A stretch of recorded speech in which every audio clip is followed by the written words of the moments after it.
Hello बच्चों, स्वागत है आपका आज की इस वीडियो में। आज हम लोग पढ़ने जा रहे हैं अपना नेक्स्ट चैप्टर जिसका नाम है industrial relations and trade union and social securities. तो स्टार्ट करते हैं। पहले हम लोग समझते हैं बेटा इंडस्ट्रियल रिलेशन क्या होता है। ध्यान देना, इसका मतलब होता है relationship between the employer and the employees. मतलब एम्प्लॉयर और एम्प्लॉय की जो रिलेशन होती है इसको हम लोग इंडस्ट्रियल रिलेशन बात करते हैं, इसको बोला जाता है। देखो, एम्प्लॉयज़ का एक ग्रुप होता है, ठीक है, जिनको हम लोग साथ में बोलते हैं ट्रेड यूनियंस, ठीक है। और गवर्नमेंट इंडस्ट्रियल सेटिंग में गवर्नमेंट भी क्या करती है, इसका इन्फ्लुएंस होता है। तो and the government is an industrial setting. It involve the management of a work space relations and employment conditions, conflict resolution to ensure the harmonious and productive work environment. मतलब example के लिए समझना कि China में एक company है, basically Taiwanese company है, but China में काम करती है, फॉक्सकॉन जिसका नाम है, ठीक है। आई थिंक फॉक्सकॉन ऐसे करके नाम है इस कंपनी का। ये क्या करती है, एप्पल जो भी फ़ोन डिज़ाइन करता है, एप्पल कोई भी प्रोडक्ट डिज़ाइन करता है, लेट से आईफोन डिज़ाइन करता है, उसकी मैन्युफैक्चरिंग का काम जनरली फॉक्सकॉन देखती है। तो चाइना में क्या हुआ, फॉक्सकॉन की बहुत बड़ी फैक्ट्री है जहाँ पे आईफोन्स मैन्युफैक्चर किए जाते हैं, लेकिन वहाँ पे वर्कर की कंडीशन बहुत ज़्यादा ख़राब है। एक छोटी सी रूम में 10-10, 20-20 वर्कर रह रहे हैं, उनको खाने पीने का भी नहीं दिया जा रहा, बहुत ज़्यादा रिगरसली उनसे काम करवाया जाता है। आपको पता है चाइना एक डिक्टेटर कंट्री है, ये कोई डेमोक्रेसी नहीं है, तो यहाँ पर इनकी वर्कर की बात सुनने वाला भी कोई नहीं था। तो जनरली जो ये फैसिलिटी थी ना, ये इतनी बड़ी थी ऐसे, अब बीच में एक खुला जगह था, मतलब बेसिकली ओपन एरिया रहता है, और इस पूरा ये ऐसे करके ये पूरे फैक्ट्री फैसिलिटी थी। तो लोग इतने परेशान हो गए थे वहाँ के वर्कर की छत पे चढ़ के यहाँ से जंप मार के सुसाइड करने लग गए थे। समझ में आया, इतनी बुरी वहाँ पे वर्किंग कंडीशन थी। इसके बारे में नेट पे सर्च करना, तुम्हें समझ में आएगा, पूरी डिटेल आप वहाँ पे पढ़ पाओगे आर्टिकल्स वगैरह के साथ, ठीक है। अब क्या हुआ, चाइना की गवर्नमेंट को जब ये पता चला तो उन्होंने फॉक्सकॉन को बोला, फॉक्सकॉन ने इस सिचुएशन से निपटने के लिए क्या किया, पूरे ये ओपन एरिया में नेट लगवा दिया, ठीक है, जाली लगवा दिया, जिससे क्या ऊपर से कोई भी जंप करे तो वो नीचे गिरे ही ना। मतलब कि इनकी प्रॉब्लम को नहीं सॉल्व किया, इनका मरने को रुकवा दिया कि तुम्हें मरने ही नहीं देंगे, अब पकड़े गए तो बहुत मार मारेंगे, ठीक है ना। तो कहीं ना कहीं इनकी बात को सुनने के लिए कोई तो होना चाहिए, तो इसके लिए ट्रेड यूनियंस बनाए गए, ठीक है। गवर्नमेंट यहाँ पे काम करने लगी। अब अगेन ये सारे कहाँ पे होता है, ये इंडिया जैसे कंट्री में होगा, ये अमेरिका जैसे कंट्री में होगा, ये यूरोपियन जैसे कंट्री में होगा, जहाँ पे आज भी डेमोक्रेसी एग्जिस्ट करता है। ये जापान में हो सकता है, ये साउथ कोरिया में हो सकता है, लेकिन जब मैं बात करूँ ये पाकिस्तान में हो सकता है क्या, नेवर। चाइना में होगा, भूल जाओ। रशिया, बात ही मत करना, ठीक है ना। तो कहीं ना कहीं ये जो डिक्टेटर वाले कंट्री है, यहाँ पे ये सब चीज़ें नहीं होती है। तो ये जो इंडस्ट्रियल रिलेशन, ट्रेड यूनियन और सोशल सिक्योरिटी के बारे में जो लोग पढ़ रही है, डेमोक्रेसी कंट्री तक ही लिमिटेड है। और इसका मेन मकसद क्या होता है, इंडस्ट्रियल रिलेशन को अच्छा बनाने का मेन मकसद क्या होता है कि जो हमारे वर्कर है, बेसिकली एम्प्लॉय और एम्प्लॉयर, उन दोनों के बीच में अच्छा रिलेशन बने और कोई भी टॉक्सिसिटी ना हो यहाँ पे। मतलब कि एम्प्लॉय का एक्सप्लॉयटेशन नहीं करना चाहिए एम्प्लॉयर के द्वारा, ठीक है ना, इस बात को इंश्योर किया जा सके, ठीक है ना। उनकी एम्प्लॉयमेंट कंडीशन सही रहे, उनके अगर कोई कॉन्फ्लिक्ट होता है, अगर एम्प्लॉय बोलते हैं कि हमारी सैलरी बहुत कम है सर, हमें सैलरी बढ़ा के देखिए, तो सच में वहाँ पे देखा जाना चाहिए क्या सच में सैलरी इतनी कम है। अगर सैलरी सच में कम है तो वहाँ पे सैलरी बढ़ने की ज़रूरत है। कंपनियां क्या करती है, जनरली सारे प्रॉफिट कमाते हैं बट वो सैलरी नहीं देते एम्प्लॉयज़ को, जिससे एम्प्लॉयज़ बेचारे मजबूर होकर कम सैलरी पे काम करते हैं। तो ये भी तो गलत है ना, समझ में आ रहा है। तो कहीं ना कहीं इन सब चीज़ों को इंश्योर करने के लिए हमारे पास इंडस्ट्रियल रिलेशन होते हैं, ठीक है। अब डेफिनेशन की बात करते हैं तो एम्प्लॉयर एम्प्लॉय रिलेशनशिप होता है जो फोकस करता है interaction between the management and the workers. Trade union क्या होते हैं, ये ऑर्गेनाइजेशन होते हैं बेटा जो बेसिकली रिप्रेजेंट करते हैं एम्प्लॉयज़ को, नेगोशिएशन वगैरह में हेल्प करते हैं कि इनकी सैलरी कितनी होगी, वर्किंग कंडीशन क्या होगा, इनके राइट्स क्या होंगे।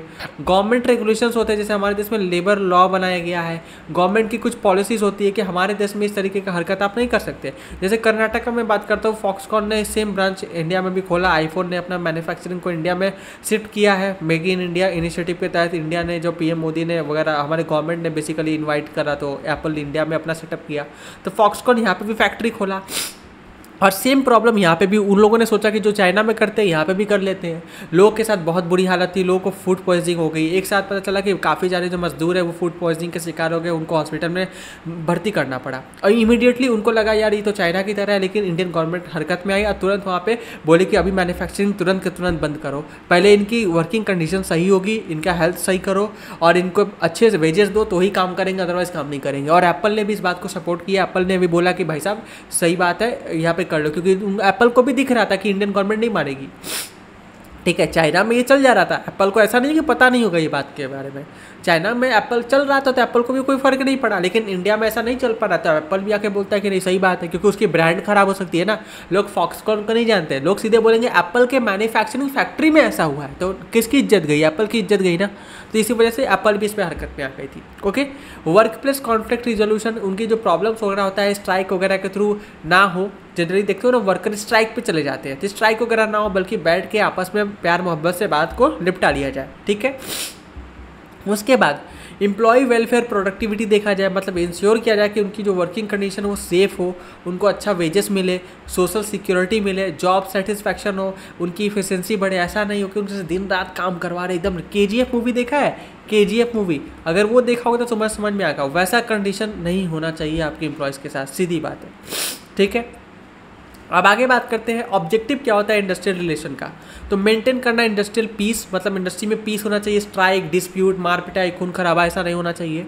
प्रमोट करना चाहिए एम्प्लॉय वेलफेयर, ठीक है ना, एम्प्लॉय के वेलफेयर को आप प्रमोट करो। इन्हांस करो प्रोडक्टिविटी को, इंश्योर करो फेयर लेबर प्रैक्टिस, मतलब लेबर के साथ कोई फेयर प्रैक्टिस हो, उनकी वेजेस सही मिले, उनकी वर्क लाइफ बैलेंस हो, ये सारी चीज़ें।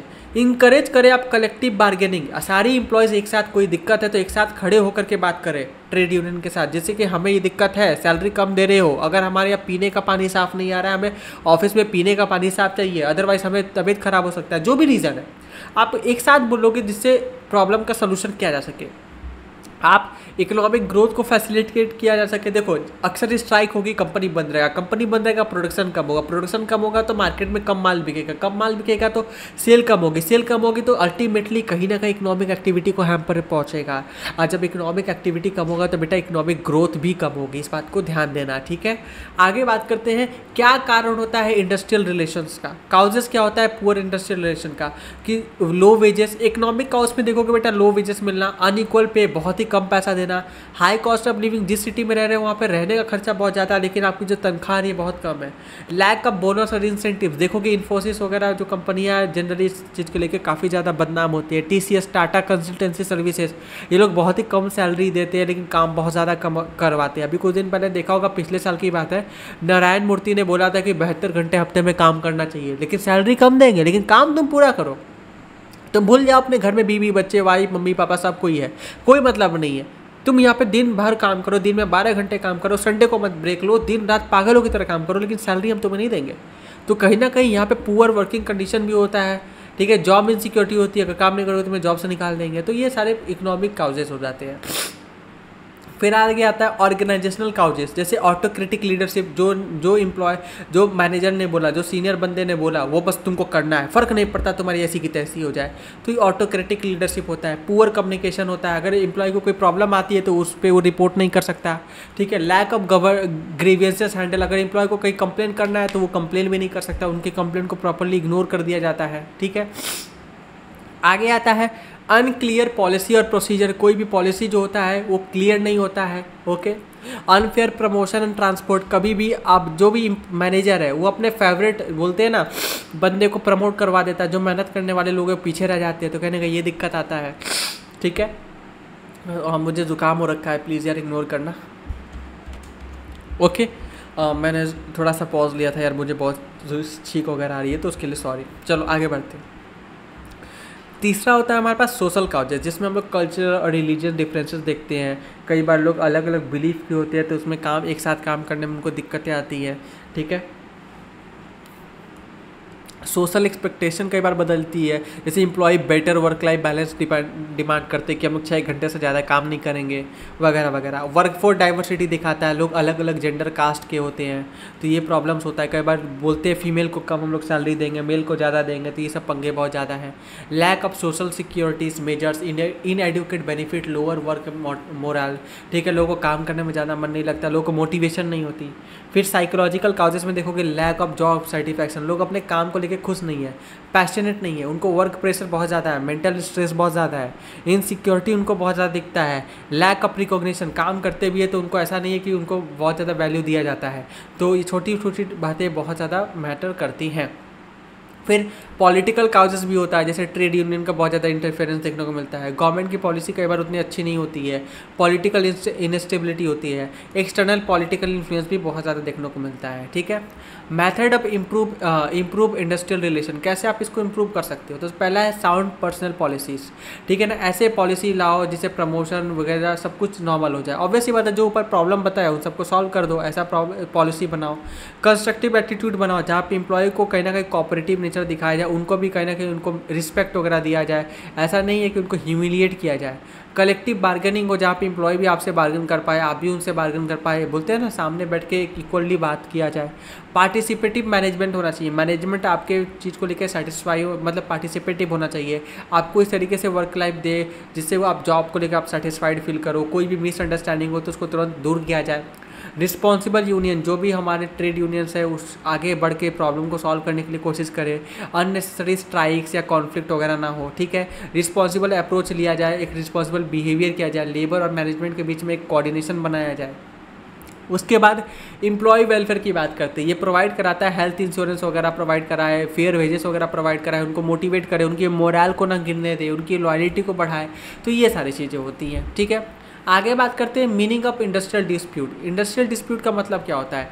कोई भी ऐसा डिसएग्रीमेंट जो कॉन्फ्लिक्ट होता है एम्प्लॉयर और एम्प्लॉय के बीच में, ठीक है ना, जो एम्प्लॉयमेंट टर्म को लेकर के होता है, जैसे उनकी सैलरी या wages, job security, labour rights, तो उनको क्या बोलते हैं हम लोग? इंडस्ट्रियल डिस्प्यूट बोलते हैं। ये अराइज क्यों होते हैं सर? पैसा कम मिल रहा है, वर्किंग कंडीशन अच्छी नहीं है, नौकरी से निकाल दिया गया अचानक से आपको, ठीक है ना। अभी कोविड के समय देखोगे बहुत सारे नौकरी से निकाले जा रहे हैं, या मैनेजमेंट के कुछ ऐसी अतरंगा पॉलिसी है जैसे दिन में आपको महीने में 72 घंटे काम करने हैं, 72 घंटे महीने में नहीं, हफ्ते में 72 घंटे काम करने हैं, वर्क लाइफ बैलेंस नाम का कोई चीज़ नहीं है, ठीक है। तो बहुत सारे प्रॉब्लम्स आते हैं यहाँ पे, ठीक है। तो इसको क्या बोलते हैं? इंडस्ट्रियल डिस्प्यूट बोलते हैं। इससे कोई भी पंगा अराइज होता है तो इंडस्ट्रियल डिस्प्यूट बोलते हैं। अब फॉर्म्स ऑफ इंडस्ट्रियल डिस्प्यूट कौन कौन से होते हैं? जैसे स्ट्राइक कर देते हैं लोग, जनरली स्ट्राइक पे चले जाते हैं, हड़ताल पे चले जाते हैं, हम लोग काम नहीं करेंगे, हमारी मांगे पूरी करो, वैसा वाला। फिर घेराव कर लेते हैं लोग, घेराव कर लेते हैं आसपास, कहते हैं फैक्ट्री के, वहाँ पे लोग प्रोटेस्ट करते हैं काफ़ी ज़्यादा, लॉकडाउन कर देते हैं, भाई साहब काम नहीं करेंगे लोग, टेम्प्रेरी बंद, ठीक है। पिकेटिंग कर लेते हैं, मतलब पिकेटिंग का मतलब होता है इसमें वर्कर स्टैंड करते हैं आउटसाइड द वर्क प्लेस और होर्डिंग बैनर लेकर के काफ़ी ज़्यादा आपको मतलब बोलते हैं अपना जो डिसएग्रीमेंट होता है वो आपको दिखाते हैं, ठीक है। Method of setting the industrial dispute, किस तरीके से हम लोग इसको सेटल कर सकते हैं? एक तो क्वालिटिव बार्गेनिंग, जहाँ पे दो लोग बैठेंगे, दोनों आपस जो बातों को रखेंगे, एम्प्लॉयर एम्प्लॉय, और बीच का रास्ता निकालने की कोशिश करेंगे। मेडिटेशन, मतलब आप किसी तीसरा पर्सन के पास जाओगे जो न्यूट्रल बंदा है, ठीक है ना, और वो आपकी दोनों के पक्ष को सुन करके बताएगा कि तुम ये करो, तुम वो करो, और तुमको हिसाब से आपस में बोलते हैं अंडरस्टैंडिंग बना के आप उसको फॉलो करोगे। फिर आर्बिट्रेशन, मतलब कोर्ट वगैरह के साथ जा सकते हो, फिर कोर्ट में जाके इसको सॉल्व करवाओ, वैसा वाला बात है, ठीक है। Meaning of trade union, trade union क्या होते हैं? एक ऑर्गेनाइजेशन ग्रुप होता है जो प्रोटेक्ट करता है, प्रमोट करता है कॉमन इंटरेस्ट ऑफ वेजेस, मतलब बेसिकली एम्प्लॉय के कॉमन इंटरेस्ट को ये क्या करता है? प्रोटेक्ट करता है। ये ग्रुप ऑफ एम्प्लॉय बेसिकली कर लो, और उसके हेड्स होते हैं, ठीक है। इसमें कलेक्टिव बार्गेनिंग, ग्रीवेंसेस मतलब शिकायतें, ठीक है ना, शिकायतों को हैंडल करना, एम्प्लॉयज़ के लीगल प्रोटेक्शन वगैरह करना, ये सारे रिलेटेड इनका काम होता है ट्रेड यूनियंस का। इनके कैरेक्टरिस्टिक्स क्या होते हैं? ये वर्नलिटी कहते हैं वॉलंटरी एसोसिएशन होता है, एम्प्लॉय को इसमें मेंबरशिप लेना पड़ता है, चाहो तो आप लो वरना मत लो, सिंपल सी बात है।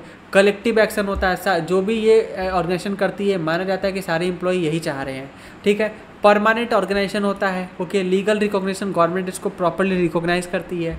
ये प्रोटेक्शन काम करता है, वर्कर के इंटरेस्ट को प्रोटेक्शन के लिए काम करता है। ये मेडिटेट करता है, मतलब बीच बचाव करता है, वर्कर और एम्प्लॉयर्स के बीच में बीच बचाव काम करता है, वर्कर को बचाने की कोशिश करता है। ऑब्जेक्टिव क्या होता है? वर्क राइट्स को प्रोटेक्ट करना, प्रमोट करना कलेक्टिव बार्गेनिंग को, जिसके बारे में अभी ऊपर हम लोगों ने बात करा है। इंडस्ट्रियल डिस्प्यूट को रिजॉल्व करना, अभी डिटेल में पढ़ के आ रहे हैं। इंश्योर करना जॉब सिक्योरिटीज़ को, इंप्रूव करना वर्किंग कंडीशन को, जो भी एप्पल वाला बताया वो केस वापस से ना हो। प्रमोट करना सोशल इकोनॉमिक वेलफेयर को, ठीक है ना। फिर फंक्शंस क्या होते हैं ट्रेड यूनियन के, ठीक है, एग्जाम में क्वेश्चन पूछा जा सकता है। तो पहला होता है प्रोटेक्ट करना है, ठीक है ना, प्रोटेक्ट करना वही वाली बात आ गई। प्रॉपर स्टैंडिंग ऑफ लिविंग, ठीक है ना, स्टैंडर्ड ऑफ लिविंग मतलब एम्प्लॉय को अच्छी वर्क कंडीशन वगैरह दिया जाए, ठीक है, सेम सी चीज़ें वापस आ रही हैं। इकोनॉमिक सिक्योरिटी दी जाए, सेंस ऑफ बिलोंगिंग दी जाए कि हाँ एम्प्लॉय को भी पता चले कि नहीं यार हमारी भी कोई वैल्यू है। कलेक्टिव बार्गेनिंग, जब सारे एम्प्लॉय एक साथ खड़े होकर के बोलते हैं तो उनकी बातों में वैल्यू रहती है।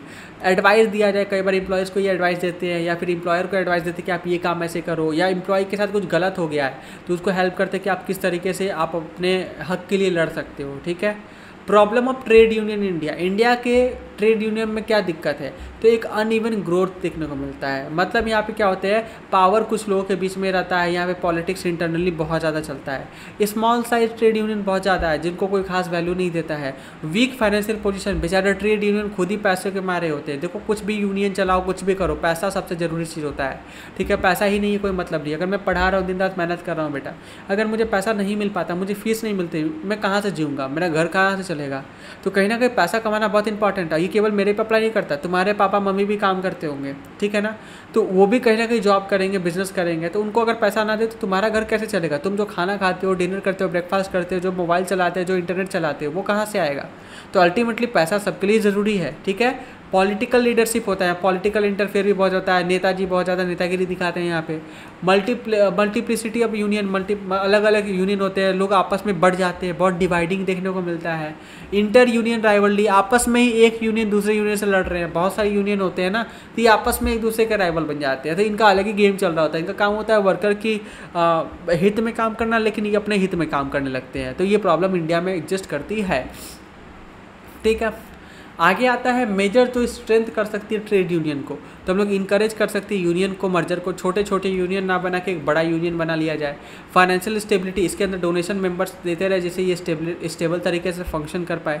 रिड्यूस किया जाए यहाँ पे पॉलिटिकल इंटरफियरेंस को, प्रमोट किया जाए इंटरनल डेमोक्रेसी को, जो भी इनको लीड करेगा इनका बंदा वो इनके द्वारा वोट करके चूज़ किया जाए, ना कि एक ऑटोक्रेटिक तरीके से गलत तरीके से चूज़ हो के आए, ठीक है। एक्सपैंड करें मेंबरशिप बेस को, ज़्यादा से ज़्यादा इंप्लॉय को कोशिश करें इसके अंदर ज्वाइन करवाने का। मिनिमाइज़ किया जाए इंटर यूनियन राइवलरी को, जो आपस में ही लोग आपस में लड़ते रहते हैं उसको ख़त्म करवाया जाए पहले, क्योंकि तुम लोग आपस में लड़ोगे तो फिर बाहर वाले से कौन लड़ेगा, ठीक है ना। Concept of social security, social security क्या होता है, ये हमारा आखिरी टॉपिक होगा इस चैप्टर का, ठीक है, आराम से खत्म हो जाएगा। बहुत ही मैं टू दी पॉइंट पढ़ा रहा हूँ, एग्जाम के पॉइंट ऑफ व्यू से पढ़ा रहा हूँ भाई। कोई बच्चा फर्स्ट टाइम पढ़ रहा है स्ट्रक्चर को, मोस्ट प्रोबेबली चांसेस है तुमको नहीं समझेगा, और मैं उम्मीद भी नहीं करता तुम समझो, क्योंकि फर्स्ट टाइम वाले बच्चों के लिए है ही नहीं, ये रिवीजन पर्पस वाले बच्चों के लिए है, जो मल्टीपल टाइम पढ़ चुके, एक बार एटलीस्ट डिटेल क्लास कर चुके, उनके लिए बनाया गया ये लेक्चर, ठीक है ना। एग्जाम के पहले तुम ब्रशअप करना चाहते हो, कॉन्फिडेंस नहीं आ रहा सर, कॉन्फिडेंट लेना चाहते हो, तुम पढ़ रहे थे, तुम्हें नींद आ रहा है, तुम अकेले नहीं पढ़ पा रहे हो, थियरी है सर, तो एक लेक्चर देख के रिवाइज कर लो, एक टीचर तुम्हें पढ़ा रहा है, इससे बेस्ट कुछ नहीं हो सकता तुम्हारे लिए, तो मैं तुम्हें रिवाइज कर दूंगा। जितनी मर्जी बार चाहे तुम क्या कर सकते हो, इस लेक्चर को रिवाइज कर सकते हो, रिवाइंड कर करके वीडियो को मल्टीपल टाइम प्ले करो, यहाँ पे कोई लिमिटेशन तो है नहीं। प्लस कहीं किसी टॉपिक को लेकर डाउट आ रहा है, नहीं समझ में आ रहा है, तो वो तुम वीडियो को देख के हल कर सकते हो, जिसका पर्सपेक्टिव भी आपका रिवीजन है, दैट्स इट। आपको रेगुलर क्लासेस है ही नहीं, तो अगर कोई बच्चा ये बोलता है कि रेगुलर क्लासेस की तरह ये नहीं है, तो बेटा ये सच में रेगुलर क्लासेस नहीं है, आप गलत जगह हो फिर, ठीक है ना। इसके लिए आप अपने जहाँ से क्लासेस करा उनसे क्वेश्चन पूछोगे उन्होंने आपको क्यों नहीं डिटेल में पढ़ाया, या फिर आपने मेरे से पढ़ा हुआ है तो आपको मैंने डिटेल में पढ़ाया है, ये मैं 100% श्योर होकर बता रहा हूँ, ठीक है। मैं आधा अधूरा कभी पढ़ाता ही नहीं हूँ, क्योंकि जो 96 मार्क्स 97 मार्क्स ऐसे बच्चे स्कोर कर रहे हैं, 98 मार्क्स से स्कोर कर रहे हैं, 98 मार्क्स से स्कोर कर रहे हैं, बेसिकली वो आधा अधूरा पढ़ के तो नहीं कर रहे हैं, ठीक है। तो इस बात को ध्यान रखना। हाँ, जितनी हो सके क्वेश्चन को सॉल्व करो, क्योंकि एग्जाम में सवाल आने हैं, थियरी नहीं आने वाली। सवाल पूछे जाएंगे, उसका आंसर तुम जितना अच्छा लिखोगे बात खत्म हो गया, वहीं पे मार्क्स मिलने वाली है, ठीक है। किसी चीज़ को तुम कितने बार रट रहे हो उससे फ़र्क नहीं पड़ता। तुम्हें लिखावट कैसी है तो लिखने की प्रैक्टिस करो, राइटिंग प्रैक्टिस करो, खूब कर सकते हो तो करो, ठीक है, वो तुम्हें कॉन्फिडेंस दिलाएगा। कोई बच्चा फर्स्ट टाइम पढ़ रहा है तो भाई साहब वो अपना समझो, मैं उसमें कुछ नहीं कर सकता, ठीक है। अभी फिलहाल के लिए तो हाँ, मैं बोल सकता हूँ कि वेदत के वेबसाइट पे जरूर जाके चेक कर लेना, मेरे कोर्सेज वगैरह अवेलेबल होंगे, क्योंकि मैं कुछ दिन में रिकॉर्डेड कोर्सेज अवेलेबल करवाऊंगा आपके लिए। तो मुझे नहीं पता ना तुम 26 में देख रहे हो, 27 में देख रहे हो, तो तुम चेकआउट जरूर कर लो। अगर तुम्हें रेगुलर कोर्स मिलती है बेटा तो वहाँ से ज्वाइन कर लो, तुम आराम से अच्छे से पढ़ पाओगे। फिर मेरे से डायरेक्ट पढ़ोगे तो उस समय ये लेक्चर तुम्हें रिवीजन के पर्पज से काम आएगा। समझ में आया? चलो, social security refers to the government और एम्प्लॉयर का सपोर्ट प्रोग्राम होता है, जिसके अंदर हम लोग फाइनेंशियल असिस्टेंस देते हैं एम्प्लॉयमेंट को, अनएम्प्लॉयमेंट को, इलनेस, अगर कोई एम्प्लॉई हमारा ओल्ड एज में चला गया है, ठीक है, उसको बीमारी हो गई जिससे वो काम नहीं कर सकता, डिजेबल हो गया है, तो इस केस में उसको हेल्प मिल सके, इसके लिए हम लोग ये काम करते हैं। सोशल सिक्योरिटी बेसिकली इसमें पेंशन देना, health insurance, maternity leave in case of female, ये फीमेल को मिलती है, मेल को नहीं मिलता। मेटर्निटी लीव मतलब क्या, जब महिला गर्भवती बोल रहे हैं, प्रेग्नेंट होती है, गर्भवती जो होती है, ठीक है ना, प्रेग्नेंट होती है, तो उसको जैसे अब ऑब्वियस सी बात है उनको बेबी बर्थ करना होता है, अब तो उस केस में मैटरनिटी लीव दी जाती है, बच्चों का ख्याल रखने के लिए दी जाती है। अनएम्प्लॉयमेंट बेनिफिट दी जाती है, वर्कर कंपनसेशन रिजर्व होता है उसको दी जाती है। एम्प्लॉय प्रोविडेंट फंड में पैसा इन्वेस्ट किया जाता है, जिससे क्या हो सके एक समय के बाद जब एम्प्लॉय आपका रिटायर होता है तो उसको एक लमसम पैसा मिले, जिससे वो बचा हुआ ज़िंदगी अच्छे तरीके से जी सके। एम्प्लॉय स्टेट इंश्योरेंस मिलता है, प्रधानमंत्री जन धन योजना भी आपको देखने को मिलता है। ये सब रोल आपको सोशल सिक्योरिटी में बहुत इंपॉर्टेंट रोल प्ले करते हैं, ठीक है। इसका स्कोप क्या होता है सर? ये हेल्थ और मेडिकल बेनिफिट प्रोवाइड कराता है, ओल्ड एज रिटायरमेंट बेनिफिट आपको प्रोवाइड कराता है, एम्प्लॉयमेंट बेनिफिट प्रोवाइड कराता है, एक्सीडेंट कंपनसेशन देता है, मैटरनिटी चाइल्ड केयर बेनिफिट देता है, सोशल असिस्टेंट देता है गरीब जो है उनको, ठीक है। तो कहीं ना कहीं जो ऊपर अभी हम लोग पढ़ के आए उसी चीज़ को तोड़ के मैंने लाइन में लिखा है, ओके। अब सोशल सिक्योरिटी, अब इंडिया की हालत थोड़ा देख लिया जाए तो गवर्नमेंट एम्प्लॉयर सपोर्ट करती है इंडिया में स्कीम को, बहुत सारे लीगल हमारे पास प्रोग्राम्स वगैरह है जो इन सब चीज़ों को सपोर्ट करता है।